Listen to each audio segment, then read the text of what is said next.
ये video MA political science semester 2 paper का नाम भारत में राजनीतिक संस्थाएं प्रक्रियाएं political institution in process in India.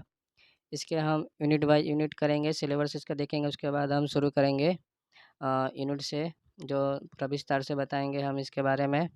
तो अगर आप चैनल पर नए हैं तो चैनल को सब्सक्राइब कर सकते हैं और लेटेस्ट वीडियो के लिए बेल आइकन को प्रेस कर सकते हैं। तो चलिए सिलेबस देखते हैं। पहला सिलेबस का इकाई है संविधान का दार्शनिक आधार। इसमें सब टाइटल जो है संविधान का दर्शन, इसके बाद दूसरा इकाई हमारा इसका सब टाइटल मौलिक अधिकार एवं राज्य के नीतिक निर्देशन सिद्धांत। फिर दूसरा इकाई हमारा भारत सरकारी संस्थाएं और उनकी कार्यप्रणाली, जैसे कि विधानमंडल, कार्यपालिका और उसके साथ न्यायपालिका। ये तीनों को हम देखेंगे विस्तार से। फिर हमारा जो नेक्स्ट है वो है थर्ड इकाई, जिसमें भारत में चुनावी एवं दलीय व्यवस्था के बारे में जानेंगे। इसका सब हेडिंग है चुनाव सुधार एवं चुनाव आयोग के द्वारा किए गए कार्य। उसके बाद पार्टी प्रणाली की क्या विशेषताएं हैं, उसके साथ क्या कार्य करती हैं। जैसे पार्टी में एक है सब कांग्रेस, फिर बीजेपी यानी भारतीय जनता पार्टी और कांग्रेस। चौथा इकाई हमारा रूरल और अर्बन से, मतलब कि ग्रामीण एवं शहरीय। और लास्ट टॉपिक हमारा है नागरिक समाज।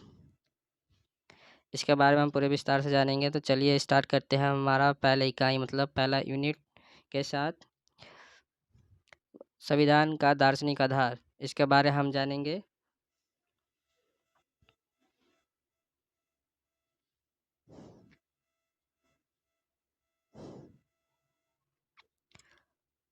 हम जानेंगे भारतीय संविधान द्वारा दार्शनिक का आधार।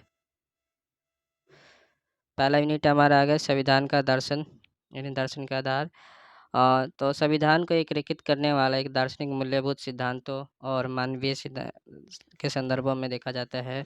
दर्शन के मूलभूत सिद्धांत और मूल्य दर्शन देखा जाता है। इसके साथ हम व्याख्या कर सकते हैं कि व्याख्या और क्रियात्मक के मार्गदर्शन करता है तथा संयुक्त राज्य अमेरिका के द्वारा संविधान के मामले कई सारे दार्शनिक ने इसका रूपरेखा आधार कार्य किया है इसके ऊपर। पहला हमारा जो है प्राकृतिक अधिकार का सिद्धांत। इसमें हम कह सकते हैं कि संविधान प्राकृतिक अधिकारों का दर्शन की गहराई को प्रभावित करता है और दावा करता है कि को अधिकार मनुष्य के अस्तित्व को आधार अंतर्गत आता है, जो जैसे कि जीवन, स्वतंत्रता, संपत्ति की मूलभूत इकाई माने जाते हैं। इनके द्वारा हम सरकार का उचित उल्लंघन नहीं किया जा सकता है।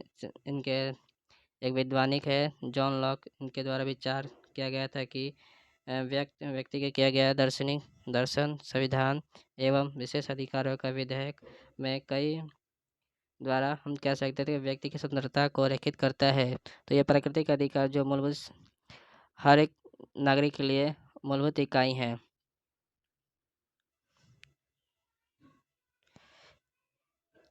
दूसरा हमारा है सामाजिक अनुबंध सिद्धांत, जिसके द्वारा हम कह सकते हैं कि समाज में जो संविधान के द्वारा सिद्धांतों को कई बार प्रतिनिधित्व करता है, जैसे कि व्यक्ति की स्वेच्छा से सुरक्षा और सम्मान की भलाई, इनके दावा को बढ़ाता है और अपने अधिकार को छोड़ देते हैं, ताकि ये सिद्धांत थॉमस हॉब्स जैसे कि दार्शनिक द्वारा समर्थन करता है और रूसो और अन्य लोगों द्वारा भी विस्तारित किया गया है। तो हम कह सकते हैं सरकारी प्राधिकरण स्थापना जो शासित सहमति से आधार पर बनता है। तीसरा हमारा है रिपब्लिकन सरकार। संविधान रिपब्लिकन सरकार के आदर्शों का प्रतीक होता है, जो प्रतिनिधित्व, लोकतंत्र और कानूनी के शासन से विशेषताओं को करता है, जो लोगों के हितों के सेवा करने और निर्वाचित अधिकारों का महत्व, बहुसंख्यकों के अत्याचारों के खिलाफ अधिकारों की सुरक्षा करता है रिपब्लिकन सरकार के द्वारा। चौथा हमारा है शक्ति और नियंत्रण पर संतुलन का प्रतीकरण। संविधान के केंद्र सरकारें द्वारा शक्तियों को 3 शाखाओं में बांटा गया है: विधायक, विधायी, कार्यकारिणी और न्यायिक। इनके बीच में अलग अलग तीनों को स्वतंत्र रखा गया है, जो किसी पर दबाव ना रखकर कार्य करें। इनके द्वारा ही जो कई सारे, जैसे कि इनके एक दार्शनिक थे, वो है मॉन्टेस्क्यू, द्वारा लिखा गया था कि इस दर्शन का उद्देश्य अत्याचारों की रक्षा करना और सरकारी जवाबदेही की सुनिश्चित करता है।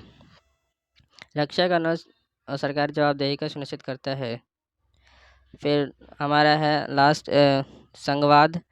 संघवाद का सिद्धांत अब जो राष्ट्र की सरकार और राज्य की शक्तियों के बीच में विभाजित करता है, जो मूलभूत से केंद्र को प्रतिकरण किया गया है, जो स्थानीय दोनों को चिन्हित किया गया है। जैसे कि भारत में संघ शासन है, समवर्ती सूची है, एक 3 सूची है, इसमें बताया गया था। इसमें शक्ति का संतुलन और शासन की विविधता को बढ़ाती है। जैसे कि इस पहला है संघ सूची, समवर्ती सूची और राज्य सूची। ये 3 जो भारत में है। अगला हमारा लचीलापन और अनुकूलशीलता, जिसमें स्थानीय सिद्धांतों को हम आधार देख के बावजूद देखते हैं। जो संविधान में लचीलापन और अनुकूलशीलता के दर्शन को प्रतीक करता है, जो उभरते हुए मूल्य शून्य परिवर्तन कर सकती है, जिसके लिए मान्यता जानबूझकर संशोधन की प्रक्रिया जैसे तंत्र बनाता है। कुल मिलाकर यही है कि अमेरिका जैसे संविधान रेखित करने वाला व्यक्तिगत अधिकार, लोकतंत्र का शासन, समिति का सरकार, कानूनी के शासन, आम इच्छा को बढ़ावा देता है तथा इसके उद्देश्य को न्यायपूर्ण में स्थिर बनाए रखता है। अब हम जानेंगे कि संविधान का दर्शन क्या है। संविधान का दर्शन क्या है, तो किसी भी राष्ट्र के संविधान का दर्शन अक्सर बहुआयामी होता है और उस समाज के ऐतिहासिक, सांस्कृतिक और दार्शनिक के संदर्भ में गहराई में निर्मित होता है। संयुक्त राज्य अमेरिका के संविधान के बारे में बोले तो इसका दर्शन कई प्रमुख सिद्धांतों पर विचार की विशेषताएं हैं। पहला है सीमित सरकार। सीमित सरकार, जो अमेरिका के संविधान के निर्माताओं का लक्ष्य सीमित शक्तियों एवं एक सरकार था, जिससे कार्यकारिणी, विधायिकी और न्याय शाखाओं के बीच शक्तियों का प्रतिकरण एक प्रणाली के द्वारा चरित्र से गया था।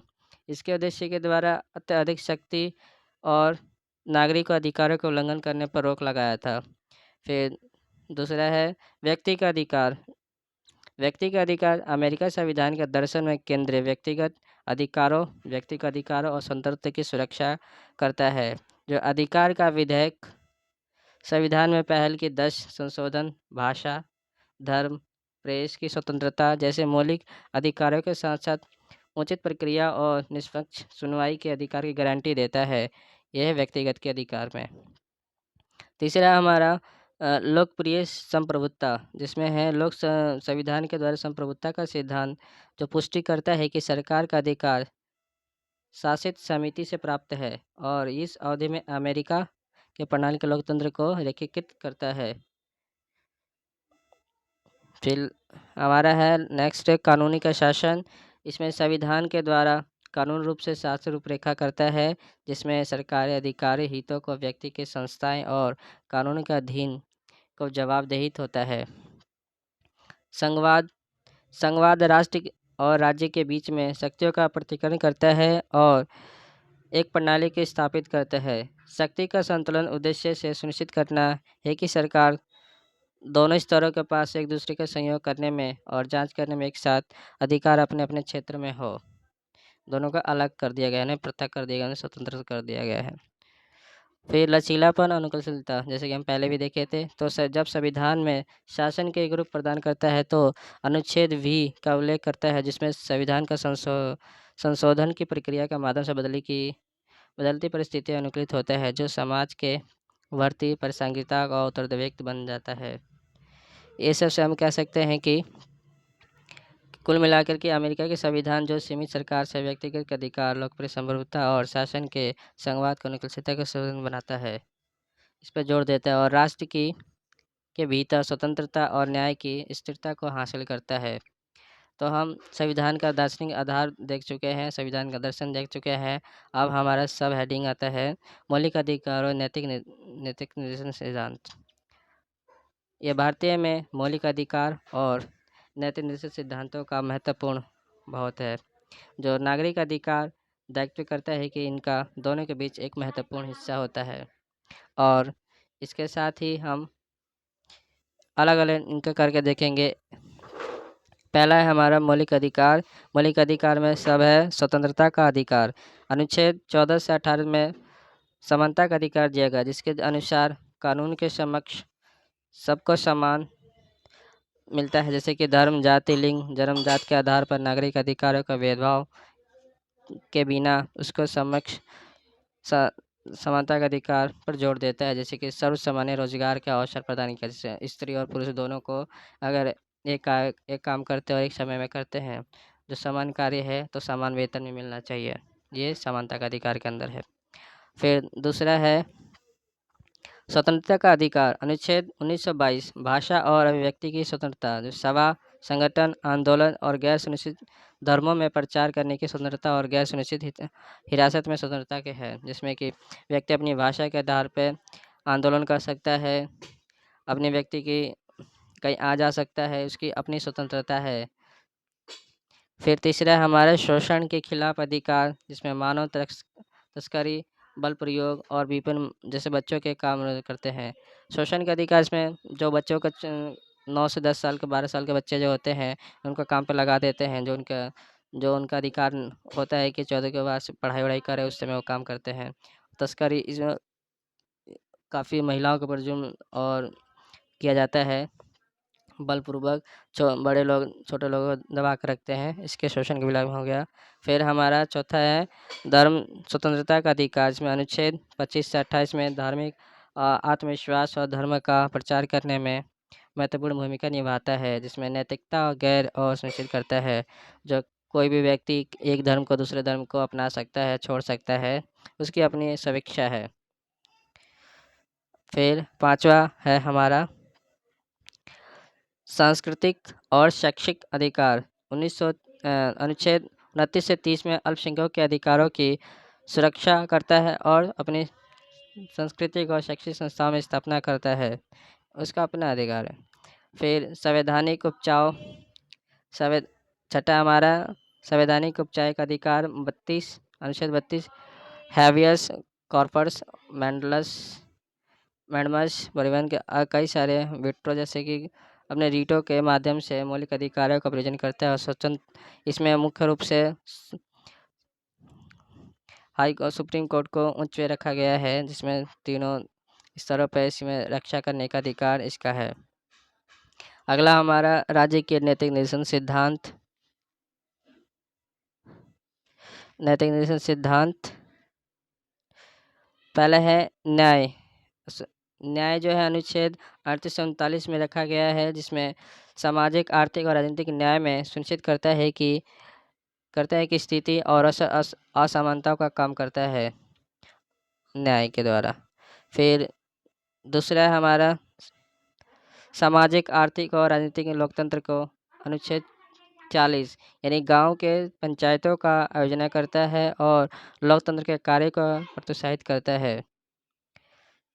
इसके द्वारा तीसरा हमारा समान काम के लिए समान वेतन, जैसे कि मैंने अपने बताया समानता का अधिकार का अनुच्छेद, उसी में अनुच्छेद 39 कहता है कि पुरुष और स्त्री महिलाओं के समान काम के लिए समान वेतन भी मिलना चाहिए, वह उसका अधिकार है। और बाल श्रम का निषेध है अनुच्छेद 39, इसमें बच्चों को स्वयं ढंग से विकसित होने पर अवसर प्रदान करता है और शोषण और नैतिक समाजों को प्रदान करता है। इसमें मूल रूप से बच्चों की शिक्षाओं को पर बात की गई है ज़्यादातर और उनके आचरण से। पांचवा है हमारा जीवनी के वेतन और कार्य की स्थिति। अनुच्छेद 43 अनुच्छेद करता है कि कर्मचारी के जीवन वेतन दिया जाता है और उनके कार्य के मानवीय स्थिति को करता है। अनुच्छेद अनुसूचित जनजाति, जनजाति इनके अन्य कमजोर वर्गों के लिए शैक्षिक आर्थिक हितों को प्रोत्साहित करता है। अनुच्छेद 46 कमजोर वर्गों के हितों के लिए सुरक्षा करता है और इसमें सामाजिक आर्थिक करता है। जैसे भारत में कई सारे से जनजाति अनुसूचित जनजाति के लिए कोई भी एग्ज़ाम वगैरह में तो बहुत सारी छूट दी जाती है और उनके आर्थिक स्थिति मदद भी की जाती है। अब हम जानेंगे इनके द्वारा